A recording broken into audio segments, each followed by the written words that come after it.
মনের মধ্যে থাকে যদি অহংকারে কণা, মনে রেখো সে কখনো জান্নাতে যাবে না, মনে রেখো সে কখনো জান্নাতে যাবে না। আগুন নিয়ে খেলা করা যেমন ভালো নয়, অহংকারও ঠিক তেমনি ভয়ঙ্করী হয়। অহংকারী ধ্বংসের মূল জানে সকল জনা, মনের মধ্যে থাকে যদি অহংকারে কণা, মনে রেখো সে কখনো জান্নাতে যাবে না, মনে রেখো সে কখনো জান্নাতে যাবে না। এই দুনিয়ার রঙের মেলায় করছি জীবন পার, মাটির সাথে চূর্ণ হবে আমার অহংকার। এই দুনিয়ার পাপের মেলায় করছি জীবন পার, মাটির সাথে মিশে যাবে আমার অহংকার। সকল পাপের মূল উৎস হচ্ছে তিনটা। আজকে আমরা পাপ সম্পর্কে জানবো, মন দিয়ে শুনবেন কিন্তু। সকল পাপের মূল উৎস হচ্ছে কয়টা? তিনটা। নাম্বার ওয়ান, অ্যারোগ্যান্স, অহংকার, which caused the downfall of ইবলিস, যা ইবলিশের পতনের কারণ ছিল। ঠিক কিনা? ইবলিশের পতনের কারণ কি ছিল? হ্যাঁ, অহংকার।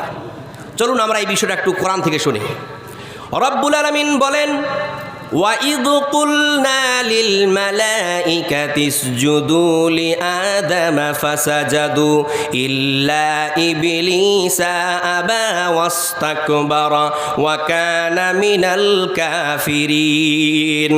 রব্বুল আলামিন যখন আদম আলাইহিস সালামকে তৈরি করলেন, আদম আলাইহিস সালামকে তৈরি করার পর ফারিস্তাদের ডেকে বললেন, ও আমার ফারিস্তারা, তোমরা আদমকে সাজদা করো। সকল ফারিস্তারা আদমকে সাজদা করলো, কিন্তু কেবলমাত্র ইবলিশ আদমকে সাজদা করলো না। আবা ওয়াস্তাকবারা ওয়া কানা মিনাল কাফিরিন। ইবলিশ অহংকারের বশত অস্বীকার করে দিল এবং কাফিরদের অন্তর্ভুক্ত হয়ে গেল। আমার মুসলমান ভাইয়েরা, আমার প্রিয় ভাইয়েরা, মন দিয়ে শ্রবণ করার চেষ্টা করুন। এই জায়গায় ইবলিস যে আদমকে সাজদা করলো না, কিসের কারণে বলুন তো? অহংকারের কারণে। ইবলিস আল্লাহর সামনে কি অহংকার করেছিল? ইবলিস আল্লাহকে বলেছিল, আল্লাহ আনা খায়রুম মিনহু খালাকতানি মিন নারিন ওয়া খালাকতাহু মিন তিন। আয় আল্লাহ, আমি হচ্ছি ওই আদমের চাইতে উত্তম, কেননা আপনি আমাকে আগুন থেকে সৃষ্টি করেছেন আর আদমকে মাটি থেকে সৃষ্টি করেছেন, সুতরাং আমি আদমকে সাজদা করতে পারি না। শুধু তাই নয়, ইবলিস সেই দিন ব্যঙ্গাত্মকভাবে আল্লাহকে বলেছিল, আল্লাহ আযুত লিমান খালাকতা তিনান, আপনি আমাকে তাকে সাজদা করতে বলেন যাকে আপনি মাটি থেকে সৃষ্টি করেছেন। How is possible? এটা কি করে সম্ভব? আল্লাহ, আপনি যাকে মাটি থেকে সৃষ্টি করলেন আর আমি তো আগুনের তৈরি, আমি কি করে আদমকে সাজদা করতে পারি? এই অহংকার করার কারণে ইবলিস আল্লাহর রহমত থেকে বিতাড়িত হয়েছিল। ঠিক কিনা? এবং আপনাদেরকে জানিয়ে রাখতে চাই, আমার প্রিয় ভাইরা, আল্লাহর এই জমিনে, আল্লাহর এই পৃথিবীতে যত বড় বড় পাপ আছে, সকল বড় বড় পাপগুলির মধ্য থেকে একটা বড় পাপ হলো আল্লাহর সঙ্গে শিরিক করা অথবা আল্লাহর সঙ্গে কুফরি করা, আল্লাহর সঙ্গে কুফরির ঘোষণা করা। জোরে বলুন সুবহানাল্লাহ। আর যেই পাপটা কেবলমাত্র ইবলিস করেছিল, কেননা সে অহংকার করে আদমকে সাজদা করেনি। ইবলিস অহংকার করে আদমকে সাজদা করলো না এবং আল্লাহর সাথে কুফরি করে বসলো, আল্লাহর সাথে কুফরির ঘোষণা করে দিল। প্রিয় ভাইরা, খবরদার অহংকার করবেন না। আল্লাহর এই জমিনে অনেক মানুষ আছে যারা অহংকার করে। মনে রাখবেন প্রিয় ভাইরা, অহংকার হচ্ছে ধ্বংসের মূল। যারাই অহংকার করেছে এই পৃথিবীতে তারাই ধ্বংস হয়েছে। নজির আছে না নাই? হ্যাঁ, 100% আপনি ধ্বংস হয়ে যাবেন। কিসের আপনার এত অহংকার? ধন সম্পদের অহংকার, টাকা পয়সার অহংকার, আপনি প্রচুর টাকার মালিক তার অহংকার আপনার। মনে রাখবেন প্রিয় ভাই, আপনার এই টাকা পয়সা বাড়ি গাড়ি সব শেষ হয়ে যাবে, কিচ্ছু থাকবে না। কিসের অহংকার? রূপের অহংকার, হ্যাঁ, সৌন্দর্যের অহংকার। খবরদার। আর এই রূপের অহংকারটা প্রিয় ভাইরা, যুবক ভাইরা, তোমাদেরকে জানিয়ে রাখি, এই রূপের অহংকারটা কিন্তু বেশিরভাগ মেয়েরা করে না? যখন একটা সুন্দরী মেয়ে দেখবেন কোনো একটা গাড়িতে উঠেছে আর তার পাশে যদি একটা কালো কুৎসিতে মেয়ে বসে যায়, তখন দেখবেন সে কাপড় টানতেছে। মানে মনে হতেছে যে আমি তো খুব সুন্দর দেখতে, আমি তো অ্যাট্রাকটিভ, আমি তো দেখতে বিউটিফুল গার্ল, এখন ওই কালো মেয়ের ছোঁয়া যদি আমার লেগে যায় তাহলে আমি তো কালো হয়ে যাব। মনে রাখবেন প্রিয় বোন, আপনাকে অনুরোধ করে বলে যাই, এই আপনার রূপ সৌন্দর্য যৌবন চিরদিন লাস্টিং করবে না। একদিন এই রূপ যৌবন সব মাটির সাথে মিশে যাবে, ঠিক কিনা? কিসের অহংকার? ইলমের অহংকার। হ্যাঁ, অনেক মানুষ ইলমের অহংকার করে, আর এই ইলমের অহংকারটা বেশিরভাগ আমি আমাদের বক্তাদের মধ্যে দেখতে পাচ্ছি। এটা খুব মারাত্মক বড় একটা ব্যাধি, এটা রোগ, এটা থেকে বাঁচতে হবে। এক মৌলবি বলে আমি ওর চাইতে বেটার, আমি ওর চাইতে বেশি জ্ঞানী, ও কি ফতুয়া দিয়েছে, ও ভুল দিয়েছে, ও আমার চাইতে বেশি জানে নাকি? ও বলছে মিয়া ছট, ও বেশি জানে নাকি? আমি বুখারি, ও বলে আমি মাদানি। কি এই যে আলেমদের মধ্যে অহংকারের কেলাকেলি, এটা আছে না নাই? খবরদার, খবরদার প্রিয় ভাইরা। বেশিরভাগ এটা আমরা বাংলাদেশে দেখতে পাই। আমি বাংলাদেশের মানে টোটাল মিলে 7 দিনের সফরে ছিলাম, গতকাল বাংলাদেশ থেকে এসেছি। বাংলাদেশে এই রোগটা বেশি পাওয়া যায়, আর আমরা পড়োশি দেশ তো ওই ছোঁয়াটা আমাদের পশ্চিমবঙ্গে লেগে গেছে। এখন পশ্চিমবঙ্গের আলেমরা আর বক্তারা একজন আরেকজনকে কেলাকেলি করে। নাউজুবিল্লাহ মিন যালিক, এটা করবেন না প্রিয় ভাই। মনে রাখবেন, আপনার এই অহংকার চিরদিন থাকবে না। আপনার এই অহংকার চূর্ণ বিচূর্ণ হয়ে মাটির সাথে মিশে যাবে। মনের মধ্যে থাকে যদি অহংকারে কণা, মনে রেখো সে কখনো জান্নাতে যাবে না, মনে রেখো সে কখনো জান্নাতে যাবে না। আগুন নিয়ে খেলা করা যেমন ভালো নয়, অহংকারও ঠিক তেমনি ভয়ঙ্করী হয়। অহংকারী ধ্বংসের মূল জানে সকল জনা, মনের মধ্যে থাকে যদি অহংকারে কণা, মনে রেখো সে কখনো জান্নাতে যাবে না, মনে রেখো সে কখনো জান্নাতে যাবে না। এই দুনিয়ার রঙের মেলায় করছি জীবন পার, মাটির সাথে চূর্ণ হবে আমার অহংকার। এই দুনিয়ার পাপের মেলায় করছি জীবন পার, মাটির সাথে মিশে যাবে আমার অহংকার, ঠিক কিনা? এই অহংকার একদিন দেখবেন মাটির সাথে চূর্ণ বিচূর্ণ হয়ে মিশে যাবে। তাহলে আমি পাপের মূল উৎস কয়টা বলেছিলাম বলুন প্রিয় ভাইরা? 3টা। তার মধ্য থেকে একটা হয়ে গেল, নাম কি? অহংকার। দ্বিতীয়টা হচ্ছে দ্য গ্রিড, লোভ লালসা, হুইচ কোস্ট দ্য আদামস ট্রান্সগ্রেশন, যা আদম আলাইহিস সালামের সীমা লঙ্ঘনের কারণ ছিল, ঠিক কিনা? এই যে সীমা লঙ্ঘন করেছিল আদম আলাইহিস সালাম জান্নাতে, কিসের কারণে বলুন? লোভ লালসার কারণে। চলুন এই বিষয়টা আমি আপনাদেরকে একটু কোরআন থেকে বলি।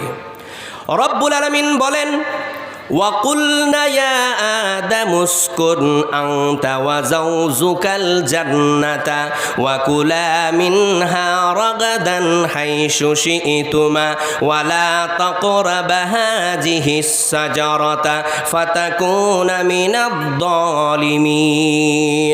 রব্বুল আলামিন যখন আদম আলাইহিস সালামকে সৃষ্টি করে জান্নাতের মধ্যে রেখে দিলেন এবং বললেন, ও আদম, তুমি আর তোমার স্ত্রী জান্নাতে অবস্থান করো, যা মন চাই খাও, যেখানে যাওয়ার ইচ্ছা সেখানে যাও, জান্নাতের এই নিয়ামতকে উপভোগ করো, কিন্তু মনে রাখবা ওয়ালা তাকরাবা হাযিহিস শাজারাতা ফাতাকুনা মিনাদ যালিমিন। কিন্তু ওই যে দেখতে পাচ্ছ গাছ, ওই গাছটার নিকটবর্তী হবা না।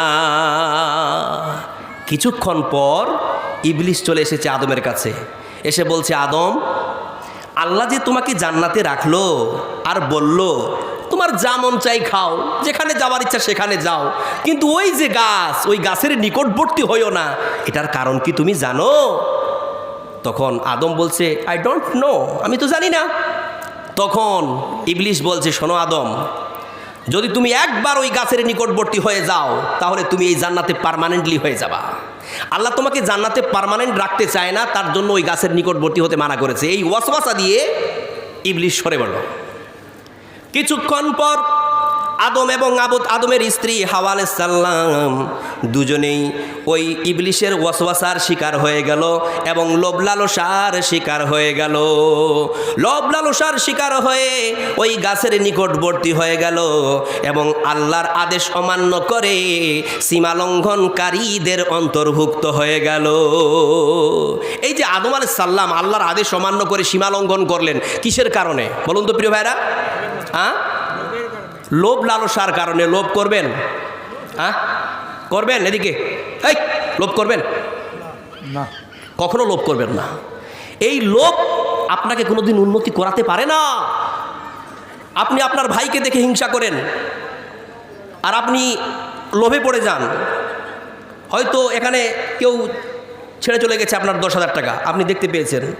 আপনি মনে মনে ভাবতেছেন কি করে টাকাটা আমি টেনে নিতে পারি। 10,000 টাকার লোভ হয়ে গেল। আপনি লোভের শিকার হয়ে যাচ্ছেন, যেখানে সেখানে হচ্ছেন না?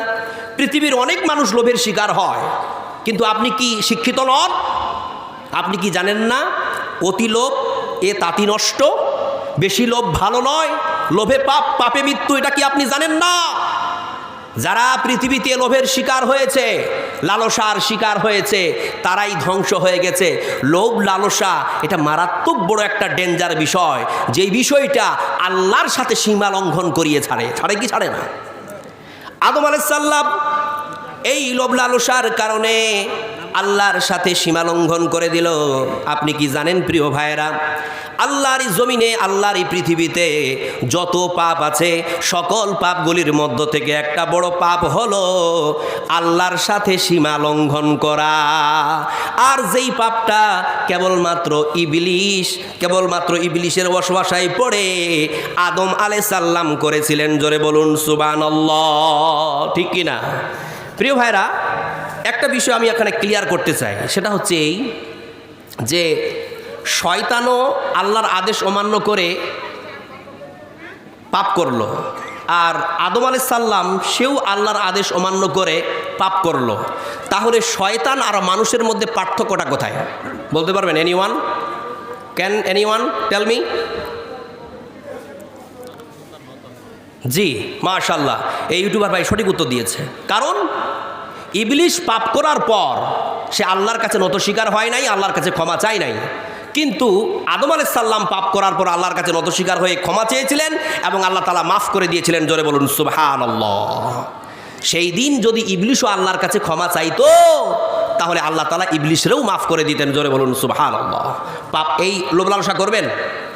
এই যুবক ভাইয়েরা, লোভ লালসা করবেন? কেউ করবেন না। আমার সঙ্গে বলুন, যাতে করে আল্লাহ তাআলা আমাদের জীবন থেকে এই লোভ লালসাকে চিরদিনের জন্য বিদায় দিয়ে দেন।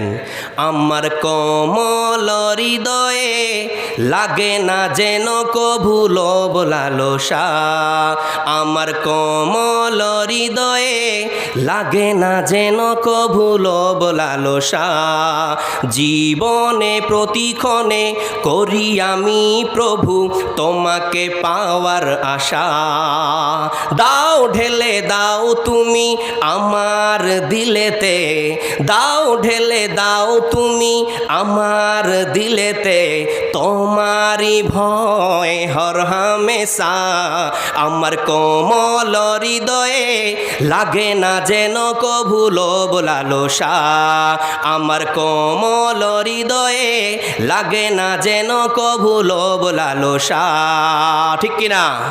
যাতে করে আমরা কোনোদিন লোভ লালসার শিকার না হই। এই লোভ লালসা বিষয়টা যেন আমাদের অন্তরকে কোনোদিন না ছয়, এটা আমরা সব সময় আল্লাহর কাছে কি করব? প্রতিজ্ঞা করব। করবেন না প্রিয় ভাইরা? জি, আমি পাপের মূল উৎস কয়টা বলেছিলাম?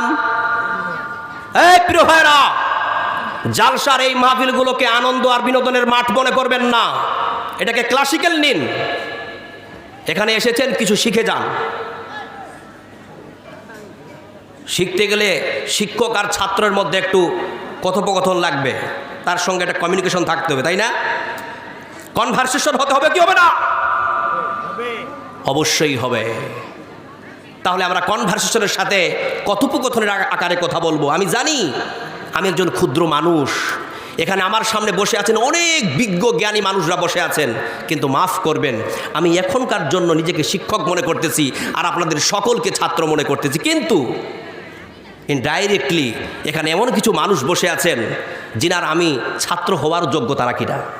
কিন্তু আমি অনুরোধ করব, আজকে যখন আমার সামনে আপনি বসেছেন তাহলে কিছু শিখে আপনি বাড়ি যাবেন।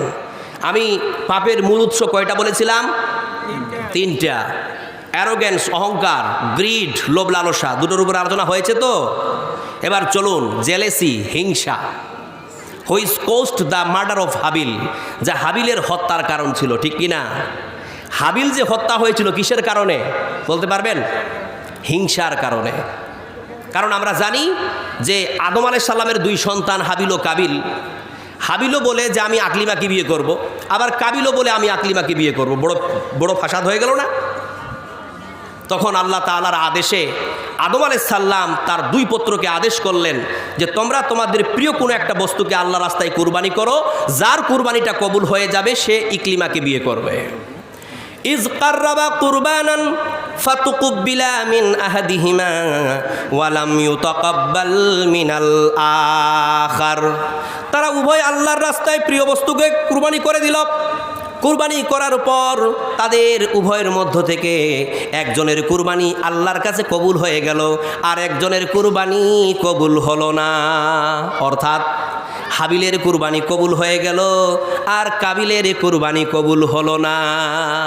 কাবিলের কুরবানি যখন কবুল হলো না, এবার কাবিল মনে মনে ভাবে তাহলে তো আর আমি আকলিমাকে পাচ্তেছি না, তাই না? তো এখন যখন আকলিমাকে পাবো না, কোরআনের আয়াত বলছি, কাবিল তখন তার ভাই হাবিলকে বলছে লা আকতুলান্নাকা, আমি তোমাকে হত্যা করে দেব। কথাকার? হ্যাঁ, কাবিলের কথাটা আছে কোথায়? কোরআনে। কাবিল তখন বলে বেটা ভাই হাবিল, আমি যখন আর আকলিমাকে পারতেছি না, লা আকতুলান্নাকা, আমি তোমাকে হত্যা করে দেব। ফাতাওয়াত লাহু নাফসুহু কাতলা আখি। শেষ পর্যন্ত কাবিলের প্রবৃত্তি, কাবিলের মন তার ভাই হাবিলকে হত্যা করার প্রতি প্রলুব্ধ হয়ে গেল, রাজি হয়ে গেল। ফাকাতালাহু ফাআসবাহা মিনাল খাসিরিন। এবং কাবিল তার ভাই হাবিলকে হত্যা করে দিল এবং খাসিরিনদের অন্তর্ভুক্ত হয়ে গেল, ক্ষতিগ্রস্তদের অন্তর্ভুক্ত হয়ে গেল। এই যে এই জায়গায় কাবিল তার ভাই হাবিলকে হত্যা করে দিল কিসের কারণে একটু বলুন তো প্রিয় ভাইরা, বলুন? হিংসার কারণে। এই হিংসা মারাত্মক বড় একটা ব্যাধি। খবরদার প্রিয় ভাইরা, হিংসা করবেন না, হিংসা করবেন না বাপ। হিংসার আগুনে নিজে জ্বলে পুড়ে মরবেন না। এক ভাই তার ভাইকে দেখে হিংসা করে, চাচা ভাতিজা দেখে হিংসা করে, ভাতিজা চাচাকে দেখে হিংসা করে, প্রতিবেশী প্রতিবেশীকে দেখে হিংসা করে, এক টিচার আরেক টিচারকে দেখে হিংসা করে, এক বক্তা আরেক বক্তাকে দেখে হিংসা করে। কেন? হ্যাঁ, আল্লাহ যদি আপনাকে কবুল করে নেয় পৃথিবীর কোনো মানুষ ঠেকাতে পারবে? আর আল্লাহ যদি আপনাকে কবুল না করে, পৃথিবীর মানুষ যদি আপনাকে উদ্ধার করার জন্য সারা পৃথিবীর মানুষ উঠে পড়ে লাগে, তবু আপনাকে উদ্ধার করতে পারবে না। এই বিশ্বাস, এই আস্থা আছে তো আল্লাহর উপরে। তাহলে হিংসা করে কি হবে? মনে রাখবেন, যত আপনি হিংসা করবেন নিজেই আপনি হিংসার আগুনে জ্বলে পুড়ে ছারখার হয়ে যাবেন। আপনি কোরআন হাদিস পড়েন না? আপনি মুমিন না? আপনি মুসলিম না? হাদিস কি বলে? হ্যাঁ, যে ব্যক্তি হিংসা করে, এই হিংসা তার আমলগুলোকে জ্বলে পুড়ে ছারখার করে দেয়। হিংসা করবেন? আজকে প্রতিজ্ঞাবদ্ধ হন যে আল্লাহ তুমি আমার জীবন থেকে হিংসা নামক বিষয়টাকে মুছে দাও। আমি যেন কোনোদিন হিংসা না করি, আমি যেন কোনোদিন হিংসার আগুনে না জ্বলি। হিংসা করব না। হ্যাঁ, আমি আল্লাহর কাছে দোয়া করবো যে আল্লাহ তুমি আমাকে প্রতিষ্ঠিত করো, আল্লাহ তুমি অমুক মাস্টারের মতো আমাকে মাস্টার করে দাও, আল্লাহ তুমি অমুক বিজনেসের মতো আমাকে বিজনেস করে দাও, আল্লাহ তুমি অমুক ব্যক্তির মতো আমাকে ব্যক্তি বানিয়ে দাও। কিন্তু আল্লাহ তুমি এটা করিও না, এটা করিও না যে ওই ব্যক্তিটাকে নিচে নামিয়ে দিয়ে ওই জায়গায় তুমি আমাকে নিয়ে যাই, ওইটা করিও না। কারণ এটার নামই হচ্ছে হিংসা।